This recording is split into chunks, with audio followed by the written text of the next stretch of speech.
RSSും ഒരു വിഭാഗം കോർപ്പറേറ്റുകളും പ്രചരിപ്പിക്കുന്നത് പോലെ രാജ്യത്ത് ഒരു മോഡി തരംഗമില്ലെന്ന് ആന്റണി പറഞ്ഞു. കോൺഗ്രസിൻ്റെയും UPAയുടെയും നില മെച്ചപ്പെട്ടുകൊണ്ടിരിക്കുകയാണ്.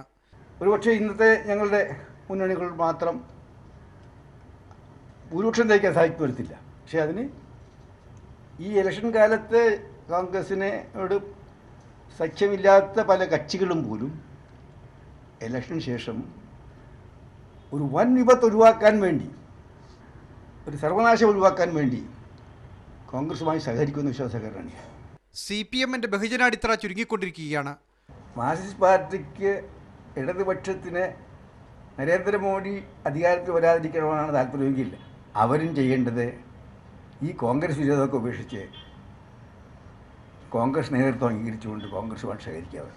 സലിം രാജ് കേസിൽ കോടതി പരാമർശത്തിന്റെ പേരിൽ മുഖ്യമന്ത്രി രാജിവെക്കണമെന്ന അഭിപ്രായമില്ലെന്നും ആന്റണി പറഞ്ഞു. എനിക്ക് അങ്ങനെ അഭിപ്രായമില്ല.